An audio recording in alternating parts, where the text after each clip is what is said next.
Wait. Before we start, just want to make sure we're clear here. While this podcast talks about sobriety, mental health, and addiction, it is not meant to replace professional medical advice.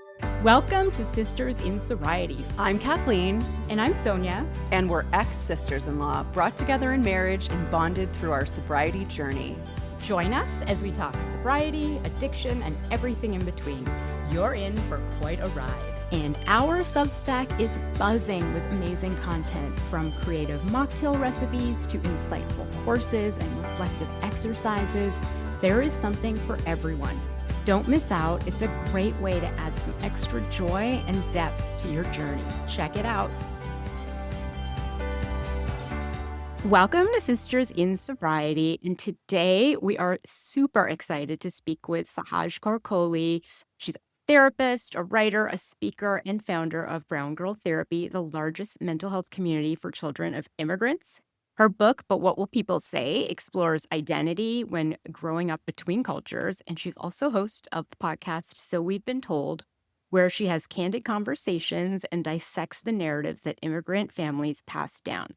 So today we're going to talk about bicultural identity through the lens of drinking culture, through authenticity, and the deeply personal experiences of shame and guilt in mental health. Welcome, Sahaj. Thank you for having me. I'm excited to have this conversation. Yes, thank you so much for being here. And so just so you know, sometimes I treat the podcast like my personal therapy. So let's do it. I just drop a bunch of like, well, what do you think about this? But what got you interested in this topic in the first place? Like, other than you yourself are a brown girl. I mean, that's really it, honestly. I feel like I have lived between cultures and worlds my whole life. I'm the first in my family to be born in the West. So navigating those differences in cultural norms, there was no roadmap. And there is no roadmap, for figuring out aging and life transitions and getting older and making different life choices that might be different from my parents or elders. About 6 years ago now, I was choosing to get married to a white American man. I was choosing to switch careers. I had been in one career. I was turning 30 and I decided to switch to a totally different career, go back to school. And I was having a lot of personal and professional kind of identity crises. What do these choices mean? Am I a bad daughter? Am I saying no to my Indian heritage if I marry someone of a different race, culture, background? Am I good enough? Am I making my ancestors proud? It was very existential for me. And that's why I started Brown Girl Therapy, because I was like, there's no way I can be the only one having these thoughts. But at the time, there wasn't anything like Brown Girl Therapy that existed. And so I really wanted to fill this void and find community for myself, because community is kind of the essence and the motivator behind everything I do. And fast forward 6 years, I'm a therapist now, an author, a columnist at the Washington Post. I have the first and largest mental health community for adult children of immigrants. And I'm just really passionate about infusing culture into these mental health conversations. I mean, even as a therapist, I was trained from a very Western individualist lens. And there is so much about our mental health from a cultural lens that we do not talk enough about. Yeah, I mean, we'll get into it, but when my therapist says things like, do you want to set some boundaries with your parents? I'm like, that's not a thing. Yeah. Try setting boundaries with my parents. It can be seen through a cultural lens, for sure. And that's the work I do with my clients. I am a practicing individual and couples therapist. And the work is around what's a different word than boundary, what's a different approach we can take, because even that term doesn't feel right. A lot of my clients just are like, they tense up when we talk about boundaries. So I'm like, well, the concept of boundaries you relate to, but it's the word. So let's find a different inroad. Some people like to use I talked about this in my podcast, but we have stories from people who said, I would use the word compromise, or I would use the word limits, or I would think about a window versus a door. I would think about dotted lines instead of a hard line that I'm like drawing with my family. And so there's different ways to explore these Western concepts, and we can bring it into the culture in a way that feels good to us while also having these relationships with other people. Yeah, that's so interesting that you say that, like the dotted line. That would be really helpful. My sister-in-law, my ex-sister-in-law, who is my co-host, usually is a therapist. And she will say things like, she's like, I think it's time to like put some, restrictions around. And I was like, this is why you're divorced from my brother. Okay. Because you cannot put restrictions. And she tried this with my parents. She tried setting boundaries. Yeah. And it's not that boundaries are bad. It's just the approach to Right. different. It's very different. But I do like the term compromise. I think that is something I could say to my parents and that would actually, that they would resonate with them in some way. Yeah. Yeah. So the authenticity piece, we were talking really briefly before we got started. So you've talked about why telling children of immigrants just be authentic can be harmful. Can you talk about that a little bit? Yeah, so I've been actually sitting with this concept for a really long time and hope to do more work on this topic of authenticity, but, it's interesting because I think everyone has these narratives of what inside themselves of what it means to be an authentic version of themselves. What does it mean when I am being real, when I'm speaking my truth, when I am choosing myself, when I am showing up as my whole self, right? There's all of these kinds of narratives we all have because of society around what it means to be a real quote unquote version of ourselves. And when I think about that, I get really tense. Like I feel it in my body because I'm like, well, I'm not the same version of myself at work as I am with my partner, as I am with my family, as I am with my friends, as I am in the Indian community, as I am in an American environment. Does that make me an inauthentic person? Or am I someone who's adapting and adjusting to different circumstances and different environments? And that is what is allowing me to show up as different versions of myself, but every version of myself is a real version of myself. And so, specifically for people who are bicultural, like live between cultures, I don't really love the word authentic because I think it puts the onus on the person to feel bad if they are not showing up as the same version of themselves in different environments. But the truth is that if we think about being bicultural or multicultural, it's as simple as thinking about individualism versus collectivism, right? Neither is bad, neither is better than the other, but they're different. One says, choose yourself, sometimes at the expense of other people, take care of yourself, do what's best for you. And the other one says, focus on the roles you play, focus on your family, your community, other people, sometimes at the expense of yourself. And those narratives are so contradictory that if you are moving between these cultural environments, of course, you're going to be a different version of yourself in them because what is prioritized. And I don't think that showing up as different versions of yourself makes you inauthentic. I think it's just different. And so on top of that, I think there's a layer of like being someone who lives in a hyphenated identity, right? I'm Indian American, I'm South Asian American, I'm Punjabi American, whatever you want to call me. I have these different identities that I hold. And so what does it mean to be authentic in those identities as someone who's bicultural? What does it mean to be Indian enough or cultural enough or American enough when I am living in both of these identities at the same time all the time? Authentic to whom? Who gets to decide that? Who gets to gatekeep and weaponize these identities and decide for me that I'm enough in these identities? And I think that that is a personal exploration. It's a personal decision. We are all enough in these identities, but for some reason, there's these metrics and these standards and these kinds of moving goalposts that we're all trying to attain to feel enough and authentic and real. What do you say when people feel like, okay, well, I feel like I'm misleading my parents because I'm this different version? I really want to unify the version that I am in the outside world. Do you think that it'll just lead to somebody feeling even more fragmented, or do you think there's a way to sort of unify it? When I was younger, I was a different person at home, right? Cool. Mhm. So how can people start to unify it a little bit in a reasonable way? Do you still feel like a different version of yourself at home No. with your parents or family? Then okay. I would say that I'm not misleading anyone. If I omit certain things, that's different. I would say when I was younger, I was closer to lying in one scenario, and now I'm adapting, I think, in a healthy adaptation. So that's really the key, right? Is like understanding how much of it is like active lying, like just telling Yes. complete untruths in order to show up in an environment versus just hiding parts of yourself that don't feel safe to come out in that environment. I don't think the hiding parts of yourself that don't feel safe is inauthentic.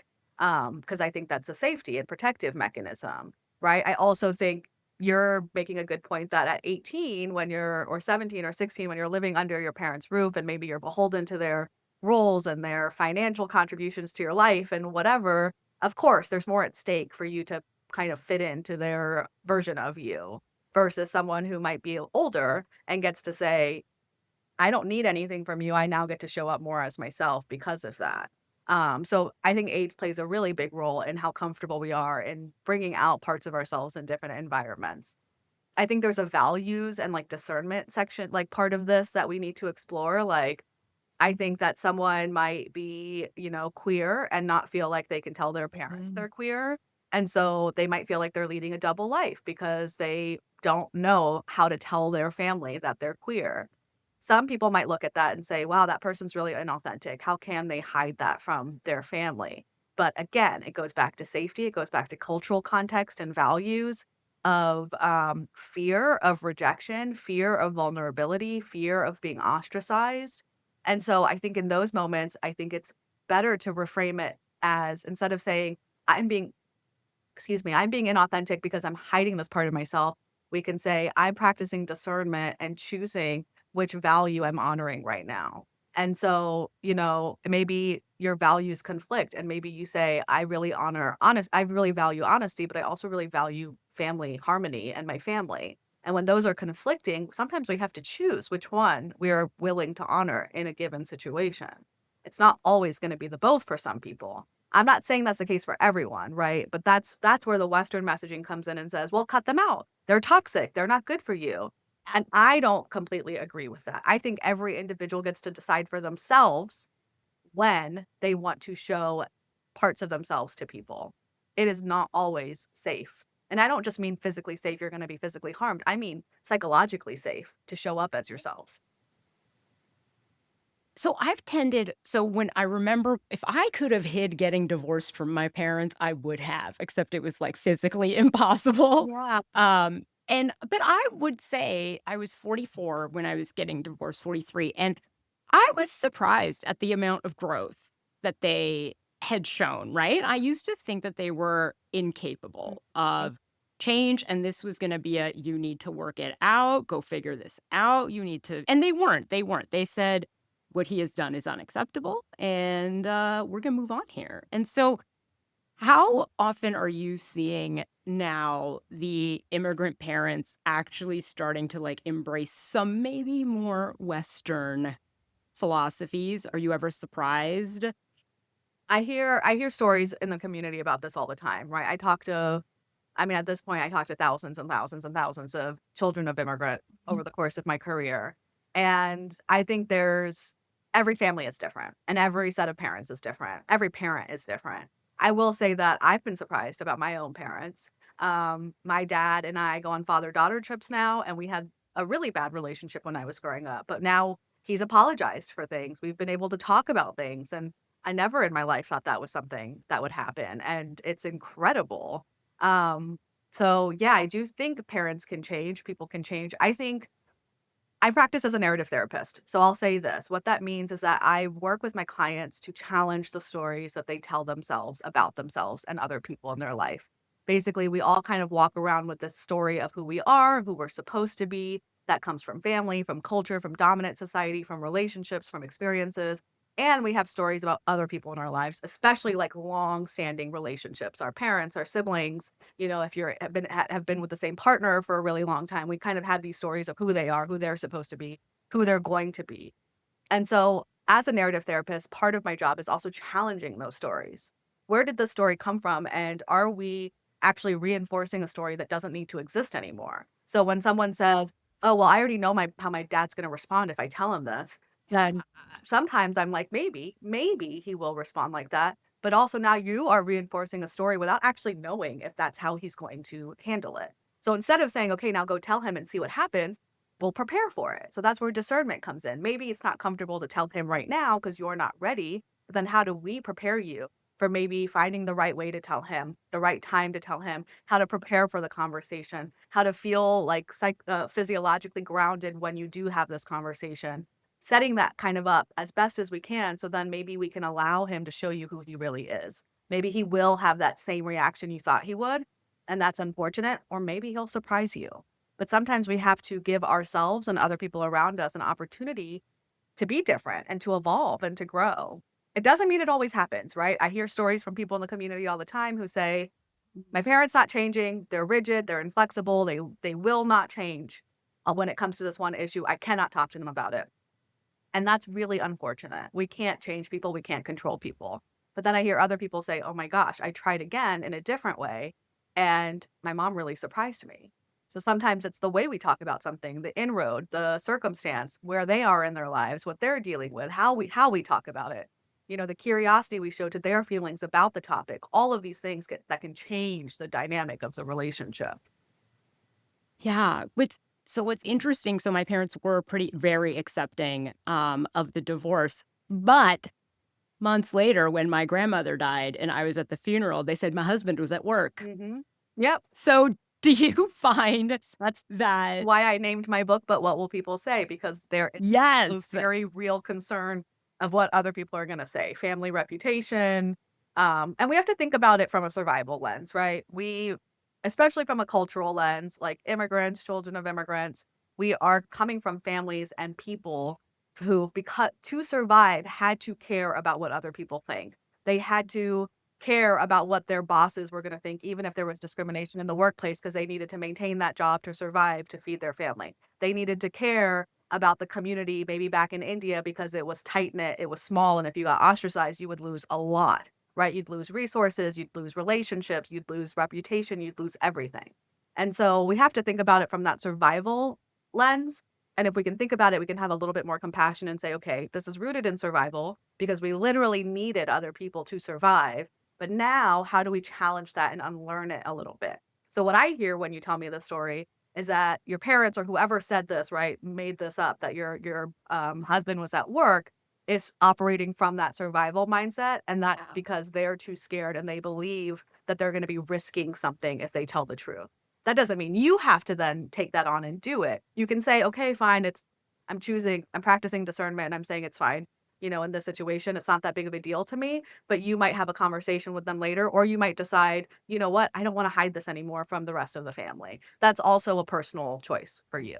But I think, what are other people gonna think? What are other people gonna say? That kind of management of other people's impressions of us, our reputation, that runs real deep in a lot of cultures. Yeah, I mean, I think about when my parents moved to Canada in the 60s, my dad, cut his hair, stopped wearing a turban, started teaching at a Catholic school. And so he went to mass. And so when you talk about that surviving, is there something like that, an immigration trauma? Yeah. And is that relevant? And should we be taking that into account? Absolutely. I mean, this is basically 101 intergenerational trauma, right? The pain that's being passed down from generation to generation.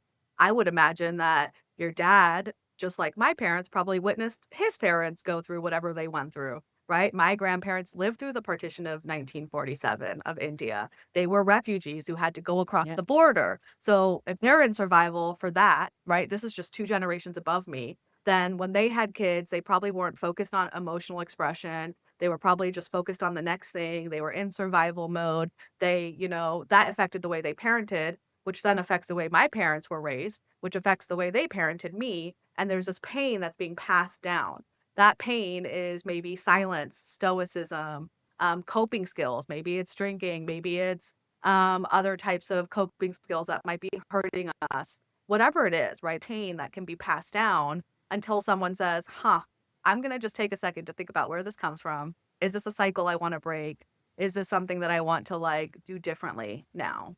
And I think, I don't judge your dad for doing what he felt he needed to do to survive. Now, does that mean that you're in a situation where you have to hide parts of your identity to survive? It might feel like that inherently in your nervous system because you've learned that, but it doesn't mean it's the truth. So you get to decide now, maybe I have a little bit more privilege and ease to be, more to show more of my Indian side or to show up more as someone who is bicultural rather than someone who's assimilating. That's where the intergenerational cycle kind of develops and then is broken.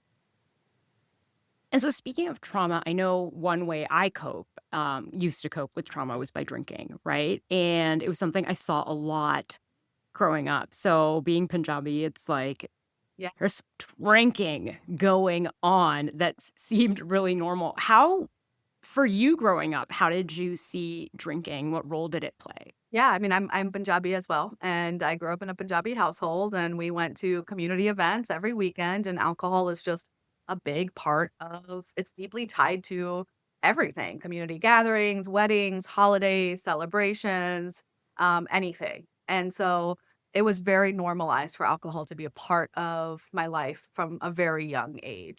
And my own dad drank, pretty consistently and heavy for a long time. A lot of the uncles did. It was just like it was very gendered and very tied to our culture. So Yeah, and I think there is something to be said about it being a coping skill, right? Drinking, I believe, and I've worked with people who, I can't say I've worked with alcohol use and addiction like explicitly, but I've worked with people who have struggles or sometimes are looking to understand why they drink and why they use certain substances. And I've kind of come to believe in some ways of working with other wellness practitioners in that space that drinking is never just a drink to many people. People don't just drink to drink. Like the drink has a meaning or has a purpose, right? Sometimes it's to cope, to numb the stress, sometimes it's connection because it's a social activity, sometimes it's to escape, to temporarily forget something, to find peace, and sometimes it's pleasure because we just sometimes if we're really overstimulated, drinking will help bring us down and understimulate us a little bit, and it feels calming in a way. And so really understanding that is important because if we think about it from a culture, like if I take that back to what we're talking about, then I can understand that, wow, it was gendered, for me, for what I observed growing up, it was very much the men drinking in one room and the women in the other room, either cooking or sitting together. It was very gendered in that way that it was always the men getting drunk, that the women were okay with it. They were the designated drivers. It was like normalized. So I can then take what I've learned as a therapist and say, I wonder if that's a numbness thing because they're all stressed at work and most of them were the primary providers, of their families. If that's connection, because this is the only way men know how to like be together and they're not really talking. So they're doing something together and that's like them connecting with each other. It's to numb their emotions because they've never learned how to express anger or sadness or fear or worry. And so they drink to be able to just not deal with those emotions. And I think that is where it clicks for me to understand maybe the why of it being a thing. But like you said, it's also very cultural. It's like very much embedded. We know back in Punjab, it was like if you looked at the villages in Punjab, just as we think about indigenous communities here, alcohol is like something to do in a lot of these places. There's Mhm. nothing else to do. So if alcohol is something to do, I would say recovery is not. And even admitting that alcohol can be a problem, I've never seen anyone in my family acknowledge that. Like there's always the joke about like, the really drunk uncle, but no one's using the word alcoholic. No one's using the words like you should maybe seek treatment. My brother and I both identify as problem drinkers, and my parents are still like, "No, just have a glass. You can't have a glass of wine? No, we cannot have a glass of wine, A little ma'am." bit, yeah. Yeah. So, how do you see or how have you seen through your clients addiction and recovery viewed? And what is that does that create a barrier to getting help? Yes, I mean, absolutely. I think it does create a barrier. I think the barrier is that there isn't language, right? In many of our families around addiction, around like, people might view it as like, oh, just have a stronger sense of will instead of it being like an actual mental health problem. It's like, oh, if you just tried harder, you wouldn't have to drink. If you just, you can control yourself. It's about our will, which leads to a lot of shame because then a lot of people who do struggle then say it's my fault. I'm not strong enough. I'm doing something wrong. And that becomes shame. We start to tie our sense of self and self-worth around the fact that we can't be better in some way.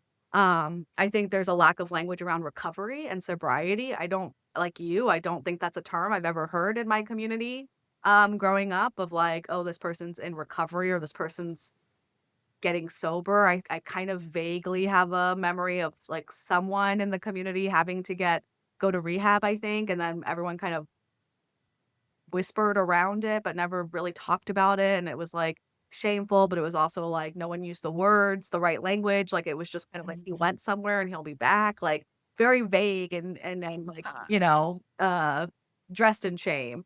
Um, And then I think there's a lot of, like, fear for people around seeking help because what does that mean? Like, going back to what are people gonna say? Like, am I gonna be ostracized from the community for having this problem or struggling in some way? Go with any mental health issue, right? I've seen it in the community of like, I'm weak, or I'm not gonna belong anymore because I need help, or I'm not strong enough, or my family is not gonna lean on me anymore, my community is not going to include me anymore. And I think there's a lot of fear of that ostracization and like that lack of belonging.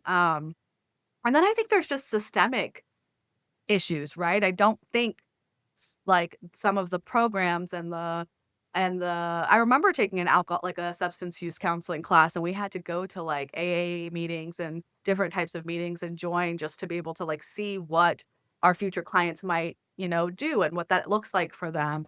And I remember thinking that a lot of it didn't feel culturally responsive. Like recovery as it exists in a lot of the dominant spaces in the West is not culturally responsive. The language choice matters, right? So, like, I really think that for us to even talk about this in certain cultures, we need using culturally responsive language. We want to make sure that sobriety doesn't feel like assimilation, right? That you have to like, I think in some ways, some of the language I've heard from people who have gone to some of these programs has been like, well, I'm supposed to like, it's very individualistic focused in some ways. It's not like the families aren't involved or it's not about the relationships in some ways in the beginning. It feels very much like a individual centered experience. And for some people that feels even less accessible because that's not how they actually think about things. And I think, where family and community are central to some people, we want to find ways to make recovery feel more culturally responsive in being able to integrate, like, how important those are to people, if that makes sense. It does. So what does culturally sensitive recovery support look like? Yeah, that's a good question, I think there are different things. I think there are ways to bring in, like, if I think about it from the lens of, like, working with anyone from a diverse background, I would encourage reclaiming cultural practices as a part of healing, right? So if someone is, of a certain faith, bringing prayer and meditation into it, storytelling, a lot of cultures are really rich in different types of pop culture, drumming, food, dance, like, just trying to find a way to incorporate these cultural practices as a part of recovery would be really important to me. And obviously, I would want to make sure the client felt invested in that. What's important to them? What is it that they, what do they use that feels grounding that might be very cultural in a certain way. I think integration again, so not stripping away culture at all. I think even exploring in the recovery process, what are these fears? How does culture play a role in the way they feel about their recovery? Because that helps them then address it, externalize it, acknowledge it, think about it, and then start to use that as part of their recovery process. So even naming it, saying like, oh, I have fear that my family is gonna look at me differently. I have fear that now a bad daughter for needing to go to a program or, get help in some way. Like, even talking about that is culturally responsive in a lot of ways. And then if I think language matters, just going back to that, right? Going back to the idea of boundaries, right? I think, we think about I just think language will matter, right? Duty is a big part of a lot of culture. I think for some people, trying to, uh if we try to make it sound if we try to bring in the boundary conversation, when I think of the word addiction, right? Like as you were saying, as I was saying, I don't hear people use that term. So I think if we were to talk to family members of people using words like imbalance or struggle or coping or something different, right? It doesn't mean we're ignoring the reality. It just might be language does that term doesn't feel accessible to maybe family or and from a cultural lens. So even thinking about the word choice we use, I think is important. Yeah, and so given that there's a lot of shame around addiction, I feel like there is also a lot of shame around mental Yeah. illness or any sort of mental health struggles. How does that manifest itself across cultures? Shame is such a big part of it. It manifests as I think it's kind of a negative feedback loop, right? So you struggle with something, maybe you have a thought, I need help, or I want help, or I want something to change, even, or I don't want my life to be like this, whatever that thought is, that like leads to a little bit of like change talk.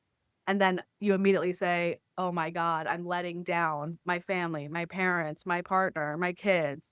And then that reinforces kind of the coping skill maybe or the illness at play, right? Oh, you start to feel more depressed, you start to feel more anxious, you start to use alcohol more, and it's like almost this negative feedback loop. I think shame is a driver for a lot of the struggles that we have. Like, I really do think it's like a prominent factor at play. Um, and I think that's the thing, right? Is I think that's compounded in collectivist cultures because of the family's reputation feeling at stake. So Mhm. when you come from a culture where the focus is community and the role you play and interdependence, when you struggle, it doesn't just feel like your struggle, it feels like you are letting down an entire collective. And that only amplifies the shame that people feel. Yeah. What does decolonizing mental health practices mean to you? It's a good question. I think it's hard to be someone who wants to decolonize mental health when I work within a system that was is colonized in some way. Yeah. But I think decolonization is more about a practice of understanding that there isn't one way to be well, that talk therapy isn't the end all be all. Sometimes we have to be in our body, sometimes we have to use cultural practices. There are ancestral tools that have been around for centuries that we can rely on, right? We think about Ayurveda being a thing now in the Western world, but that's been around for a very long time. And so like we have to think about how do we actually reconnect with those ancestral, spiritual, cultural practices and tools that are either being commodified in the West or aren't even represented in the West at all? And that's where, like, I use the word cultural responsiveness, but that's where the cultural responsiveness comes from. How do we actually honor that every person comes from a background, comes from a family, comes from a culture that we need to invite into the room when we think about being well? Because that being well doesn't look the same for everyone. Your relationship with your parents might be, oh, my mom doesn't, yeah, I have a lot of privacy with my mom. I don't tell her things. My relationship with my mom might be a lot more open. And you might look at me and say, wow, that seems really unhealthy. But that's because you're assuming that your way of being in a relationship with your mom is the right way. And so decolonizing is challenging that and saying, actually, as individuals, we all get to decide what feels good to us, what we want to do to be well, what it means to be close to people, what it means to be in healthy relationships. That looks different for everyone because context matters. Mhm. Yeah. And so one part of Indian culture especially is, and you talked about a little bit about duty, right? And how do you, when you have clients, how do you distinguish duty as love or coercion? It's the biggest. Yep. That I have a whole podcast episode on that. When is duty like a source of love or when is it a tool for control? And Yeah. it's hard. I mean, there again, this is where a lot of self-reflection has to come in. We have to constantly ask ourselves, am I doing this out of fear or am I doing this because I feel choice?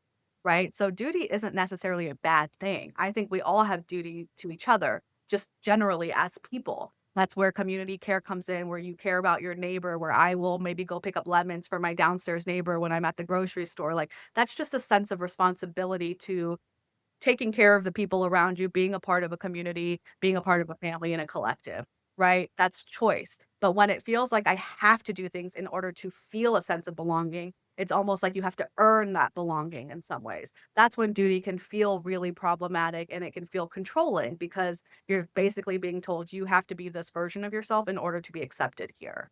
And so that's when duty can feel like really unhealthy. So I think that the difference there is if the choices you're making are out of love and actual agency and autonomy, or if they're because you feel like you have to. Now, for some people, sometimes those get kind of mixed in together, right? Sometimes I might tell myself, like, it's been a while since I talked to my mom as a daughter, I should call her. And I'm making a choice to, but I'm also acknowledging, like, hey, I know my mom's probably wondering why I haven't called, so let me just call her. So I'm still taking action out of choice, but I'm also recognizing that it might be because of the duty that's been imposed on me as a daughter. And I'm opting in for that versus doing it because I feel like I have to, if that makes sense. Yeah. Do you feel like kind of traditional therapy is more likely to see that as coercion? I think they're more likely to push the like, if it doesn't feel good to you, then let's think about how you don't do this thing. And to be honest, I don't know any therapists who are like, I know we have this whole narrative online and in the Western world of like just cut people out who aren't good for you. I don't personally surround myself with therapists who would take that approach, but I know that there is messaging in the Western world of like, if it doesn't feel good, don't do it. And I think that's where it can become a problem of like, is the Western mental health world saying like taking on individualism to a hyper point where it's like, just focus on yourself. It doesn't matter if you hurt your parents' feelings. It doesn't matter if, this person doesn't agree. You should do what's best for you. I think that's when it becomes a problem because I do think we are all interdependent on each other. And sometimes we have to be inconvenienced. Sometimes we have to be uncomfortable. Sometimes we have to do things we don't want to do. We just have to choose what those things are.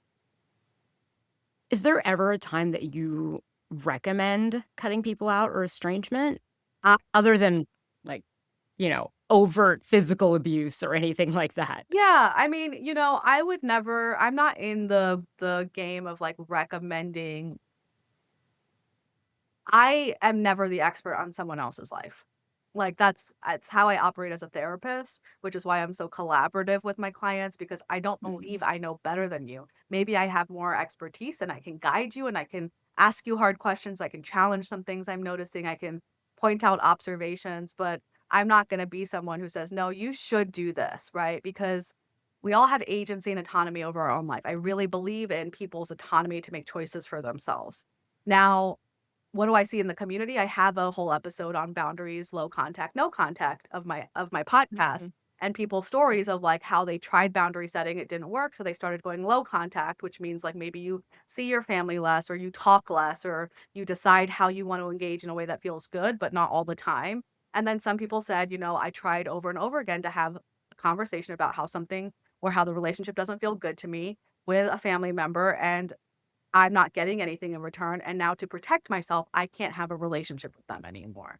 I don't think estrangement is always permanent. I think if people choose estrangement in their relationships, it's often a last resort. I don't believe anyone willingly is like, I don't care and I'm just gonna cut this person out because oftentimes it's a relationship you really care about. And so I think for someone to get to a point to say, I can't have a relationship right now means that they have tried really hard for a long time to make something work, and it is affecting them to the point of being really, bad for their mental health and for their, like, existence. And I will never judge someone for getting to that point. Yeah, I am actually in a no contact right now. I have tried low contact, and that is unacceptable. Yeah. So, low contact is actually in my family, my mom and her siblings, my dad and his siblings, they are more likely to go no contact. That is a familiar place for them. Whereas low contact feels like, why are you trying to be white? It's We're all not or going to talk. nothing almost. Yeah, they're like, I'm not going to call you and talk about the weather. Mhm. I'm gonna call you and yell about something your brother did. And so, yeah, I'm currently in a no contact, but I agree, it doesn't have to be permanent, right? And so how do you help people work through that temporary sort of estrangement and then getting back to without going back to where they started? Well, it's hard, right? Because, we can't control how other people act or behave or choose to be in our relationship. So oftentimes, what is temporary estrangement may be longer than people want because the other person isn't willing to like put any work in, right? So you're basically trying to have a different relationship with someone who's not literally not changing or will not do something differently. So that's a hard place to be in. When it comes to like even exploring or being in a no contact situation, oftentimes that work is about grief, right? There's a lot of grief work of the relationship you don't have that you wish you had, the relationship you didn't have that you wished you had, the relationship you won't have that you wish you would have in the future. So lots of grief work in being able to even get to a point where you can live with that choice, right? I know it's really hard for people. I know people who are no contact and it's it's painful. It's It's one of the excruciating. most painful experiences. And then, of course, building up that chosen community, that those places of corrective relational experiences, those places where you feel safe and welcomed and witnessed and validated and a sense of belonging. And depending on your background and cultural identities, I work with a lot of children of immigrants. Sometimes it's finding those spaces to connect with other people who share in your cultural identities, because now you don't have access to that identity through your family anymore. So you're looking for that elsewhere. You want to still feel that sense of connection, but you're looking to figure out who can you get that from. So finding those community spaces is really important. And then of course it's just like a lot of the work is just having that sense of permission to yourself to be able to take care of yourself. Uh, When you cut someone else off, especially if it's a parent, there's a lot of reparenting work, a lot of like being able to give to yourself what you're not getting and what you will not get from that person. That is really true. How do you help people? So for me, I struggle with this every day, and I don't have a brown therapist to help me with it, but I have such a huge amount of embarrassment and guilt over the no contact. And so I find this especially because I've been like attempting to date. And especially when I'm talking to an Indian guy, it is hard to say, I haven't talked to my parents in X number of months. How do you help people work through that sort of embarrassment, shame, guilt over a no contact or low contact type situation?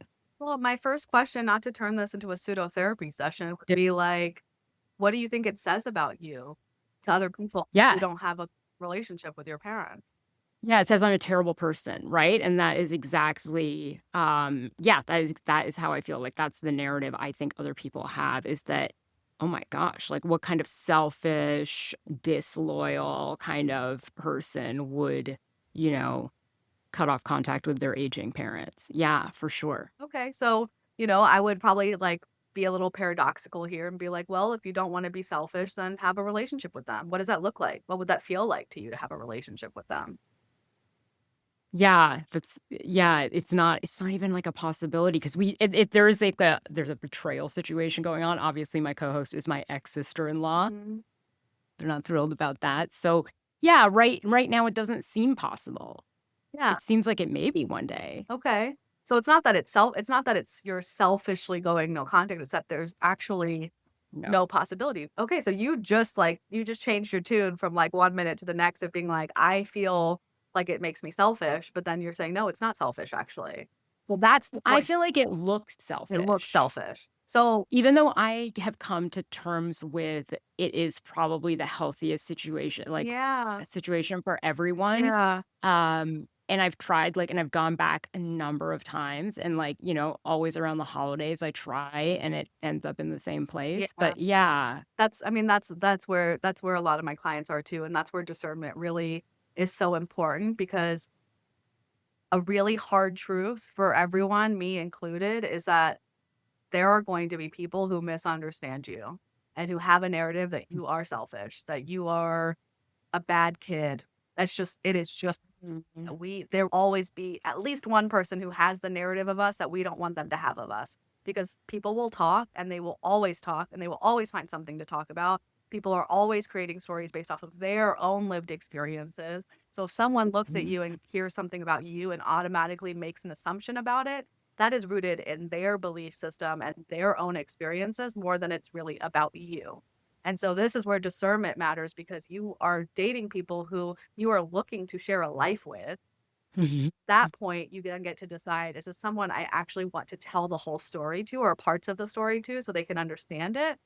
And if they judge me for that, isn't that just a sign that this is not the person I can share my life with? My therapist says the Cliff Notes version Yeah. is yeah, she's like, "Does the Cliff Notes version sound to your ears pretty terrible?" Yeah, Cliff Notes version does, but when somebody hears the whole story, it's, like, very understandable. Yeah. And I don't So know that I would wanna surround myself with people who hear a version of something and don't have questions and instead are just like, "Well, you're a bad person, I'm writing you off." yeah, I agree. So, in cultures like ours that romanticize the idea of sacrifice, how do we prioritize self-care, and how do you help people do that? Like, I don't think I ever saw my mom do any self-care growing up, and it took a toll, for sure. Yeah, so we have to understand what self-care even is, from a cultural standpoint point. You might not have seen your mom engage in self-care, but I would argue she probably did engage in self-care. She might have her self-care might have been going to some of those community events and sitting in a room with other aunties and sitting and talking. That might have been self-care for her. It might have been cooking when the whole family is together after everyone's off at college or away. And, like that might feel like self-care to her, is like the act of preparing food, giving food, being able to play that role that feels good to her in some ways. Getting together with the community prayer might have been self-care.